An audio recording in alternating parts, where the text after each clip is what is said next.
My name is Gabriella Miller. I'm 45 years old. 19 years ago, I was a girl from the suburbs of Iowa, carrying simple dreams into a marriage with the man I believed was the love of my life, Mason. He was 2 years older than me, a former college classmate who always knew how to make me laugh and feel loved, at least during the first few years. Back then, I had nothing but a bachelor's degree in education and a heart full of hope. We moved to a small town in Oregon where Mason got a job at a construction company, and I became a full-time homemaker. Not because I didn't want to work, but because Mason once held my hand and said, "I want you to stay home and take care of our home. I'll handle the rest." I believed him. I believed him enough to give up the teaching opportunity I had dreamed of since I was 15, just to build a family life I thought would make me happy. In the early years, Mason was a wonderful husband. He brought home flowers every weekend, often hugged me from behind while I was cooking and whispered sweet things like, "I'm so lucky to have you." I remember those autumn afternoons clearly, when we picked apples in the backyard, laughing and playing like two kids. But then, somehow, Mason's smile began to fade. He started coming home late, talked less, and the tenderness in his eyes disappeared. I used to tell myself it was just work stress, but after 5 years that change didn't feel temporary. It became a part of who he was. I remember once, dinner was late because the oven broke. Mason slammed his keys on the table and said coldly, "You can't even cook dinner? What do you do all day?" I stood frozen in the kitchen, still holding the burnt cake spatula. That sentence felt like a blow to the dignity I had clung to for years. From then on, the sarcasm and the disdainful looks became routine. He stopped asking if I was tired, stopped caring about the meals I worked hard to prepare. Mason began comparing me to other women, his beautiful, successful coworkers. "Why don't you learn something from other wives?" he once said during an argument, when I simply asked him to come home earlier for dinner. We never had children. I used to think it was a regret, but over time I began to see it as a blessing. I didn't want a child growing up in a home where love had been reduced to scraps. Every morning I woke up early to make breakfast, do laundry, clean every corner of the house. A 3-bedroom home, Mason said, was too big for a woman who doesn't earn a dime. I didn't respond. I had learned to stay silent because every time I spoke up, all I got was a cold stare and suffocating indifference. I used to think if I tried hard enough he would become the man he used to be. But the harder I tried, the smaller I felt in the very home I worked so hard to build. I lived like a shadow in our marriage, always asking myself where I went wrong. Was it because I didn't make money? Or because I was no longer the young woman he married? Then one day while I was scrubbing the floors, Mason walked past me without a glance and muttered, "If you can't do anything else, at least clean the floor properly." I gripped the mop handle tightly, my chest tightening. I didn't cry, I didn't react, but something in me shifted. A tiny seed of awareness began to grow. And I knew one day that seed would grow into a decision Mason would never see coming. After that moment, I began observing him more closely. I stopped quietly enduring. Instead of worrying about pleasing a man who had become distant, I silently took note of every little sign. The way he smiled at his phone. The nights he claimed he had to work late but came home smelling of unfamiliar cologne. And the unexplained charges on our bank statements. Mason used to be ambitious, at least in the early years. He worked for a small construction company in Eugene, Oregon, where we lived, and often bragged about becoming a manager within a few years. But that promise stayed a promise.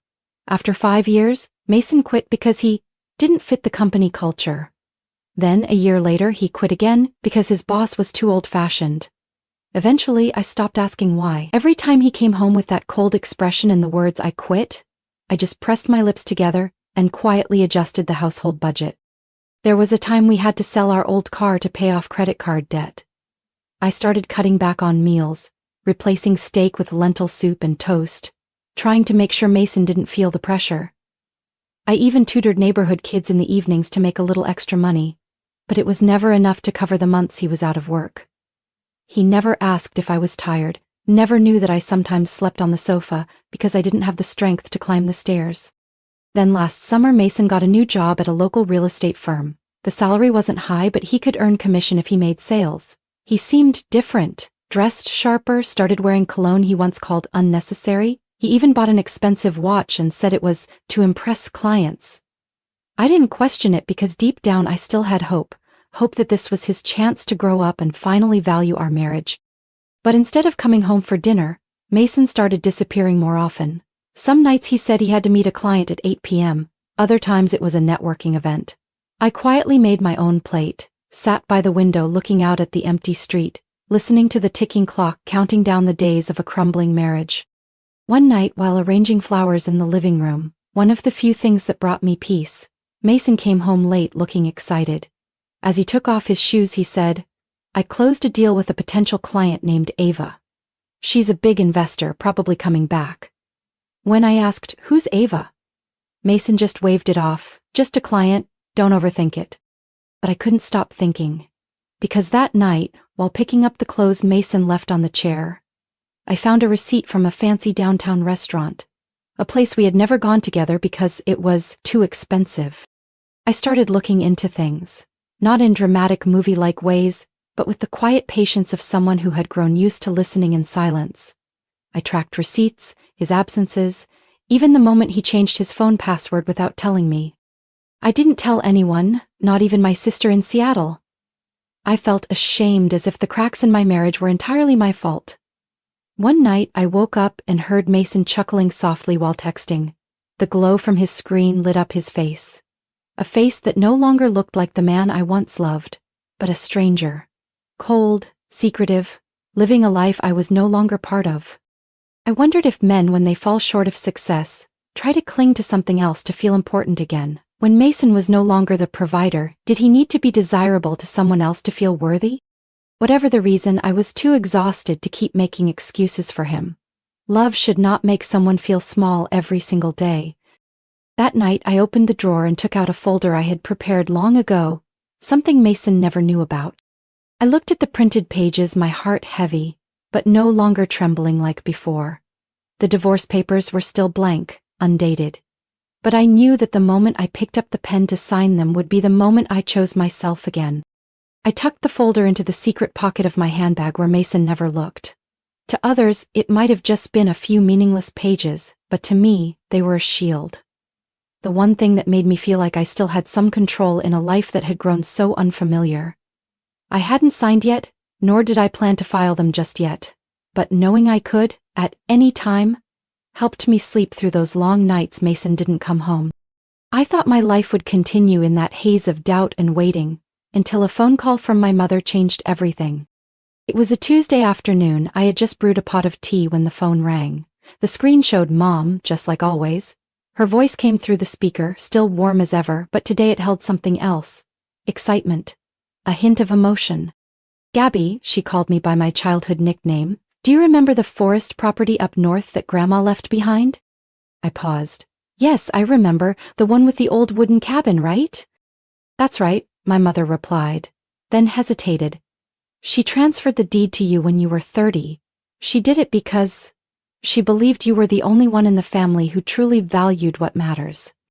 I sank into the chair, heart pounding. I remembered those childhood summers there, the sound of birds in the trees, the scent of wild grass and Grandma's cornbread. But I never thought it would become something this important. My mom continued, her voice lower now. "Last week I hired someone to appraise the entire property, the lakeside part and the mountain edge. Gabby, you won't believe it, the land is now worth nearly $7 million.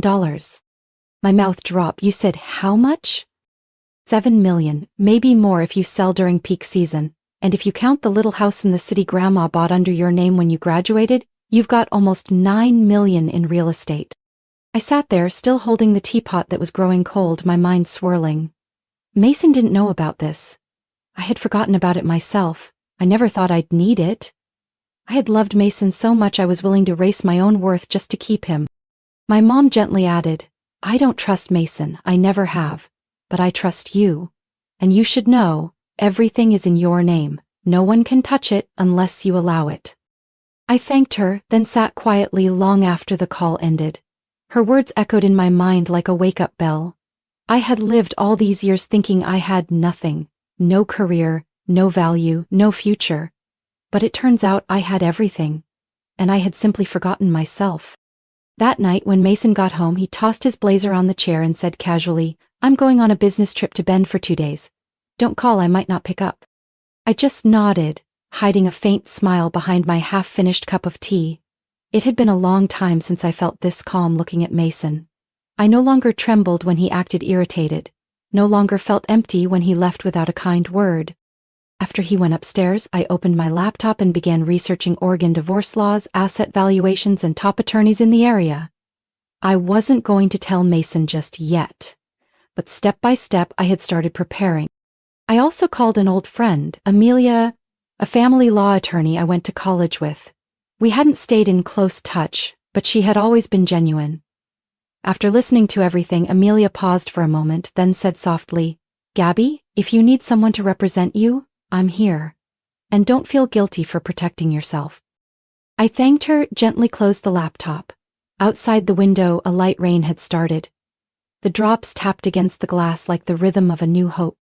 I knew Mason still believed I could never leave him, that I'd always be the woman who depended on her husband. But he didn't know that now, I had everything I needed to start over. An untouched fortune, a will that had returned stronger than ever, and a plan that was slowly coming to life. That morning the Oregon sky was gray, as if foreshadowing something ominous. I got up earlier than usual to go to the farmer's market, the one thing each week that gave me a sense of freedom, even if it was just picking out a few bunches of greens or fresh apples. But perhaps fate had been waiting for me at the last turn on Riverview Road. The truck in front of me suddenly slammed on its brakes. I instinctively swerved right but couldn't make it in time. The sound of metal crashing rang out sharply, and everything around me turned upside down. I don't remember much after that, only that I woke up under cold white lights, surrounded by the sharp scent of antiseptics in a hospital room. "I'm Dr. Renner," said a calm-voiced middle-aged man as I slowly opened my eyes. "Ms. Gabriella, you have fractured ribs and a neck sprain. Fortunately, there's no brain trauma, but you'll need to stay in the hospital for at least a week for observation." I tried to nod, but the pain in my neck was so sharp I couldn't move. The only thing I could feel was emptiness and loneliness. Mason didn't show up that day, didn't even call. I lay still in bed listening to the sounds of carts rolling, nurses speaking over intercoms, and waited. I wasn't sure what I was waiting for. A check-in? A text? Or at the very least some sign that he still thought of me? It wasn't until the second day that Mason finally showed up, but he wasn't alone. I heard the sound of high heels clicking steadily down the hallway before the door opened. Mason walked in looking completely unfazed, as if he were stopping by to visit an acquaintance. The woman beside him, around 30, tall, with softly curled blonde hair and a tight-fitting blue dress, flashed a radiant smile when she saw me. "Gabriella," Mason said without hesitation, "we need to talk." I turned my head toward him with difficulty, trying to stay calm even as my stomach churned. The woman didn't wait to be invited. She walked up beside my bed, completely at ease, as if she belonged there. "I'm Tessa," she said, her voice light as air but full of smugness. "I'm sure Mason's mentioned me." I looked at Mason. He didn't deny it, didn't step back, didn't apologize. "Tessa and we're together now," Mason said slowly, as if explaining something obvious. "This will be best for all three of us. You don't need to worry. Tessa will take care of me." I let out a dry, broken laugh. "Did you just say, best for me?" "Gabby," Mason sighed, as if I was the one making things difficult. "You should let go. I think we should get a divorce. You know we haven't had anything for a long time." Tessa stepped back, folded her arms, her eyes gliding over my IV lines like she was evaluating something ready to be discarded. I didn't say a word. Instead, I reached, slightly trembling but firm, for the bedside drawer and took out a thin beige folder. Inside was a printed divorce form, with both our full names, just missing the date and signatures. I placed it on the side table and looked him straight in the eye. "I've had this ready for a while, Mason. I was just waiting for a clear reason." He froze. For a moment his expression wavered, but then it returned to his usual smugness. "Good. I'll sign it." Tessa smiled faintly. "Looks like you're reasonable after all." I didn't respond. Inside, I no longer felt the pain I used to during those early days of his coldness. What I felt now was something oddly peaceful, like I had finally let go of a silent burden that had worn me down for nearly 2 decades. Before they left the room, Mason turned back and said, as if it were an obligatory line, "I hope you'll be okay even without me." I smiled slightly, no bitterness, no resentment, just the kind of smile someone wears when they know they're about to reclaim their freedom. As the door closed behind them, I closed my eyes. One chapter had ended, and I knew the next one was about to begin. Not just with the divorce, but with a truth Mason had no idea about. I was never as empty-handed as he believed. I was discharged on a Monday morning, when dew still clung to the grass and the April wind rustled the branches outside the hospital. The first thing I saw when I turned on my phone was a message from Amelia, my lawyer. She had messaged the day before, "Mason just filed for divorce, but don't worry, I handled it exactly as planned." I smiled, a rare one after so many suffocating months. A week before the accident, Amelia and I had quietly filed a motion to reject any unilateral divorce filing at the county court. It was a precaution in case Mason tried to run off without having to split assets. At the time, I wasn't sure if I'd need it, but now, it turns out my instincts had never been wrong. At 3 p.m. my phone wouldn't stop ringing. I saw the caller ID, Mason, and waited until the fifth call to answer. "Gabby, where are you? Why was the divorce filing denied?" he barked. Not a single word of concern, not even a question about my health after getting out of the hospital. I held the phone slightly away from my ear, as if his tension might seep through the screen. "Oh, that," I replied calmly. "You must have forgotten. Every time we argued in the past, you always threatened divorce. I just wanted to make sure that if you ever actually filed, I'd be ready." "Ready for what? Are you kidding me?" Mason nearly shouted. I kept my tone steady on purpose. "I think it's best we work through our lawyers. Joint assets, separate property, division, just follow the law." There was silence on the other end. Then Mason spoke again, his voice no longer harsh but tinged with underlying worry. "Gabby, what assets? You don't have anything to split." I laughed, not from amusement, but because I knew exactly the man behind the voice still believed I was just a penniless housewife with no career and no power. "Nothing?" I said slowly. "Mason, I think you should speak to my attorney, because there's a lot you don't know yet." I heard a chair scrape, followed by a long, tense sigh on his end. "Don't make this complicated, Gabriella," Mason said, switching to a more persuasive tone. "I just want to get this over with so I can move on." "With Tessa?" I asked, not bothering to hide the sarcasm. He didn't answer. I continued, "If you're in such a rush, that's too bad. Because until the asset division is resolved, your divorce filing won't go through, and I heard Oregon requires all financial matters to be settled before a remarriage can be registered, right?" A heavy breath came through the line. I knew he was more desperate than ever. He didn't just want to end things with me, he wanted to lock things down with Tessa, the woman he believed would give him an easier life. But what he didn't expect was that I'm not the Gabriella he used to know. "I'll talk to your lawyer," Mason said quickly, as if trying to end the call. "One more thing," I cut in before he could hang up. "You should know, I currently own over $8 million in real estate and inherited assets in my name alone. And under the law, any separate property acquired before marriage or gifted directly isn't subject to division. But if you want to fight it, be my guest." The call ended in silence, a silence as heavy as stone. I stood by the window of the small apartment I was temporarily renting after being discharged, eyes closed, savoring the feeling of newfound freedom. For the first time in 19 years, I wasn't afraid of anything. Not of being left behind, not of being judged, and especially not of a man who had underestimated my worth. That evening, Amelia sent me a detailed plan, what assets to list, which documents to prepare, which legal steps to take first. "We're going to throw him off so hard he won't know what hit him," she messaged, adding a cheeky smiley face. I looked at the screen and smiled. I didn't need revenge born of anger. I only needed the truth. And the truth is, the man who once looked down on me is now racing against the weight of his own mistakes. Mason may have thought he won when he left me in the hospital to chase a new love. The next morning, my phone started ringing non-stop at 8 a.m. I knew instantly it was Mason. He called 12 times before switching to a rapid stream of texts, each just seconds apart. "Did you lock the account?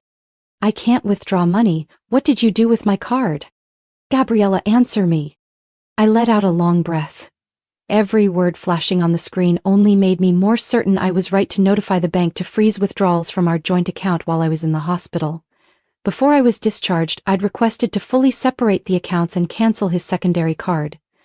Mason wasn't notified because everything was under my name. At the time, it felt like a precaution, but now his reaction proved he didn't just want out of the marriage, he wanted to take what didn't belong to him. The doorbell rang at 10 a.m. I opened the door and almost choked up at the sight of the woman standing in front of me.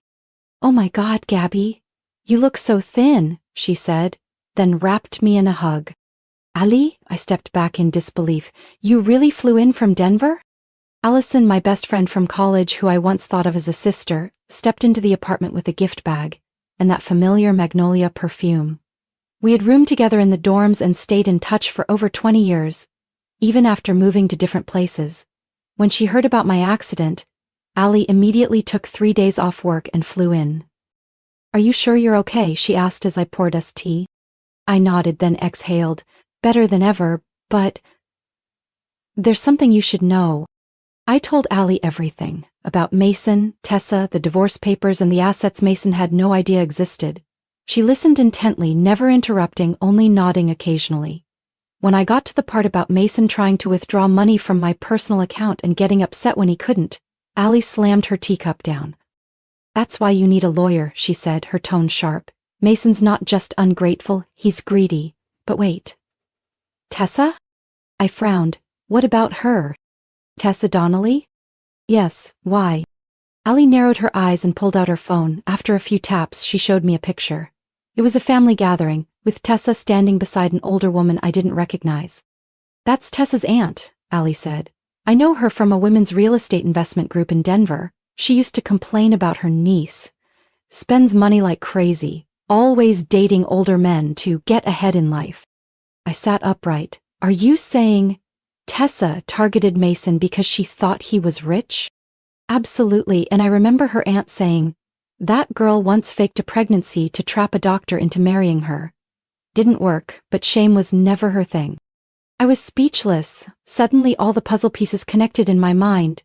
Mason's frequent absences for client meetings, the luxury restaurant receipts, and his unusual urgency to finalize the divorce. I tapped the table lightly. "Do you still have contact with Tessa's aunt?"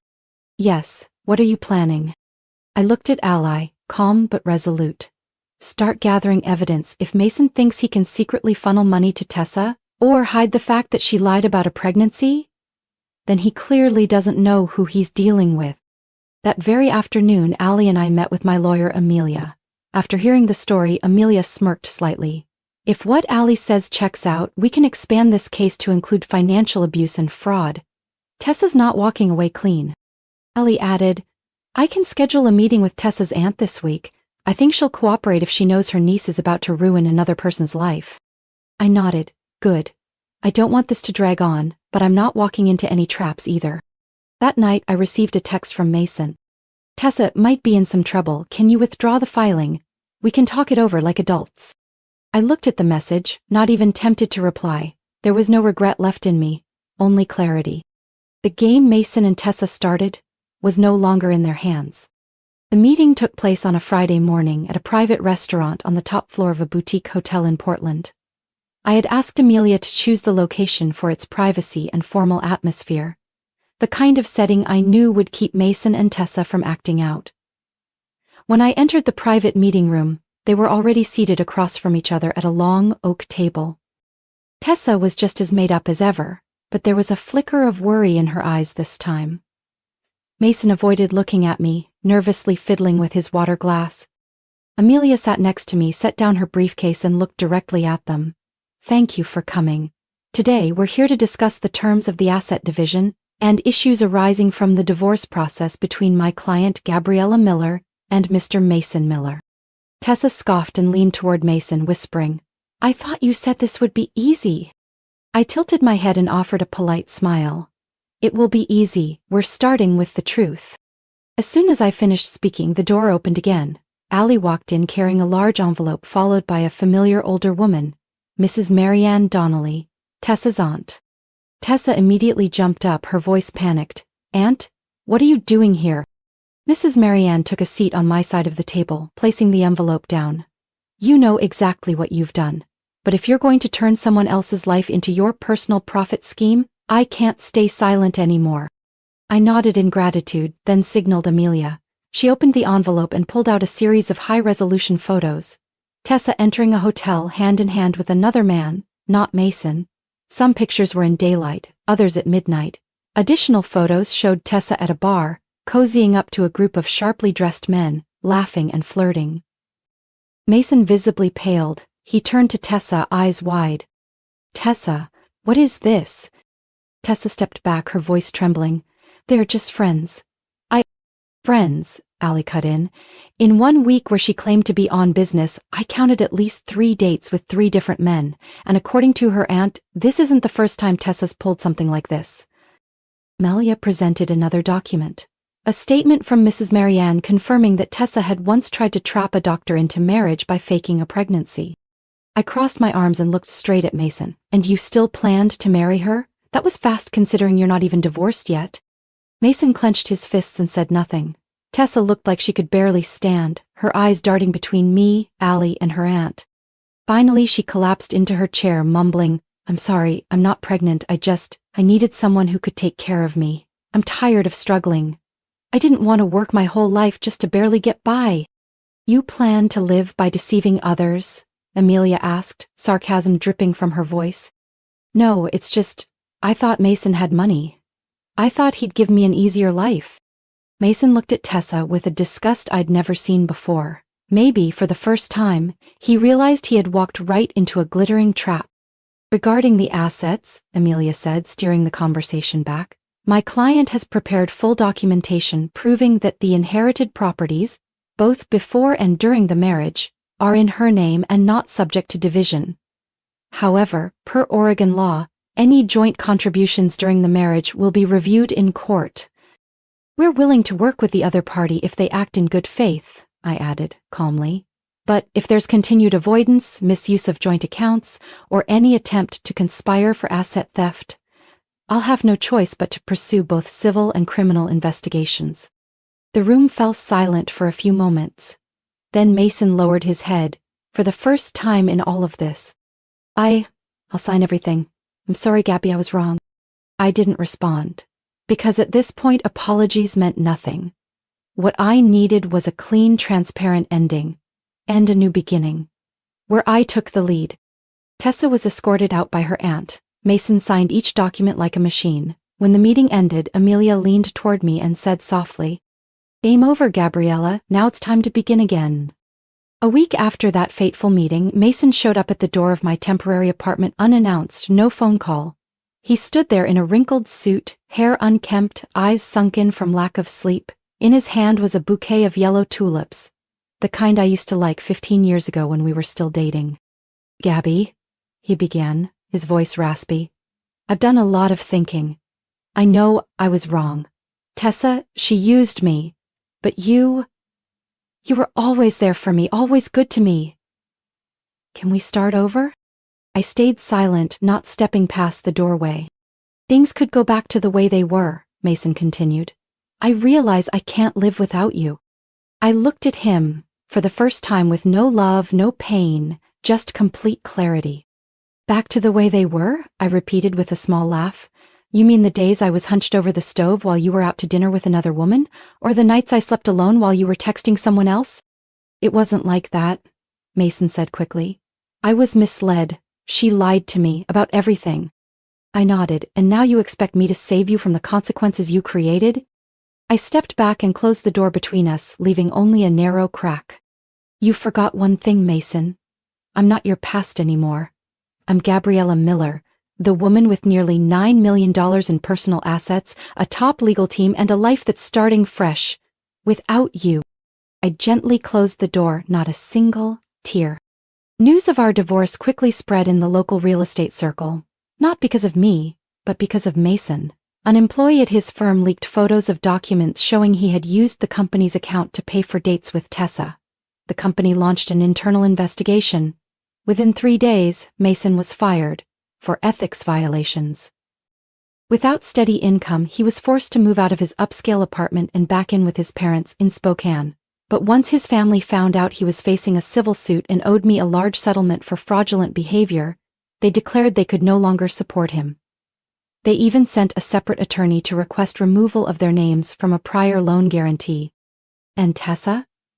After that confrontation, her aunt contacted her mother, a retired elementary school teacher, and told her everything. A week later, Tessa was pulled out of college, had all her credit cards cut, and was made to work at the family bakery in Idaho. According to Allie, Tessa now wakes up at 4 a.m. every day to knead dough and deliver pastries. Every dollar she earns is withheld to repay the court-ordered settlement. I didn't feel joy from that outcome, nor did I gloat. I just knew that in the end, justice didn't need to be loud to be real. Amelia called me Thursday afternoon to let me know all legal proceedings were finalized. Mason had signed the agreement to divide all joint assets heavily in my favor, and had withdrawn all counterclaims. I was officially free, legally and emotionally. That evening I sat alone on the balcony of my apartment, glass of wine in hand, watching the city lights flicker in the distance. There was no one speaking beside me, no dinner to rush, no footsteps returning home heavy with tension. Just me, and peace. I thought about the years that had passed, the skipped meals to pay bills, the sleepless nights waiting for Mason to come home, the condescending looks because I was just a housewife. Now, all of that belonged to the past. I had finally done something I once thought impossible, let go of the person who hurt me and held on to the one who never left, myself. And that was the most valuable thing my marriage ever gave me. 2 months after the divorce was finalized, I left Portland. Not because I wanted to run from old memories, but because I wanted to begin a completely new chapter. In a place with no trace of Mason, no rooms that had witnessed my tears, and no more cracked silence between two people who used to call each other husband and wife. I chose Crescent Lake, a small town tucked between pine forests and Oregon's deep green mountains. Not too far from the city, but quiet enough to hear birdsong every morning and the breeze drifting through the porch rafters in the afternoon. With a portion of the assets I kept, I bought a 2-story wooden house, nestled behind maple trees, with a wide porch and large windows that welcomed the sunlight. Allie was the first to move in with me. We didn't live like a couple, but like two women who had weathered storms and finally found each other in a calm place. Allie had just left a 10-year relationship she described as so peaceful it became dull. She told me, "I don't know exactly what I want, but I know one thing for sure. I don't want to keep living like I'm waiting for someone else to show up and make me feel whole." We shared the housework. I cooked, Allie cleaned, I tended the garden, she picked music and played it every morning. On sunny days we biked to the farmer's market to buy fresh flowers, fruit and handmade bread from a sweet elderly woman named Marge, who always smiled and winked, saying, "You two are exactly the kind of independent women I admire." We made it a point to travel at the end of each month, sometimes just a short trip to Florence Beach, other times a relaxing night at a hot spring cabin. No tight schedules, no one to report to, and certainly no sighs from someone who didn't value us. I started cooking again, but this time not to please anyone. I experimented with dishes I'd always wanted to try but had been told were too fancy or too expensive.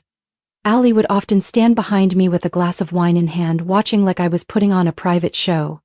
One time she laughed and said, "I've never seen anyone fry fish while wearing a floral dress and pearl earrings like you do." I winked. "I'm not frying fish, I'm creating art." Over time I realized something important. Freedom isn't about how much money you have, it's about living the way you want without needing permission. Every morning when I opened my eyes, I knew I could choose what to wear, what to eat, what to do, and most importantly, who to live for. And that person, first and foremost, had to be me. One evening we sat on the porch, under blankets, sipping cinnamon tea as the early autumn breeze played with our hair. Allie rested her head on my shoulder and asked, "Do you think if Mason hadn't changed 5 years ago you'd be living like this now?" I was quiet for a moment, then answered softly, "Probably not. I might still be cooking dinner every night, but in the kitchen of a cold house. I might still be smiling, but it would be the kind of smile that hides the feeling of being forgotten." Allie took my hand and gave it a gentle squeeze. "Then maybe losing something is the best way to find yourself." I nodded. I used to fear being alone, used to think that without a man beside me, a woman somehow lacked value. But it turns out, it was in the quiet moments by myself that I heard my inner voice the clearest. We decided to plant a flower garden in the backyard and build a wooden bookshelf for the little reading room by the window. I also began writing a blog, sharing recipes and my journey of starting over, not for fame, but to tell other women that it's never too late to change course. One October afternoon, with sunlight streaming through the pine trees and painting everything in soft gold, I sat at my desk, writing the final lines of a blog post titled, "Alone, but Not Lonely." I looked up and out the window where Allie was watering lavender. She turned, lifted her arm to wave at me, her smile as bright as the sunshine. And in that moment, I knew I had truly found home. Not a location, but a feeling. Peace, wholeness, and being completely myself. From my own story, I realized that freedom and happiness don't come from holding on to a person or a marriage that's already crumbled, but from having the courage to walk away, even if it means walking alone.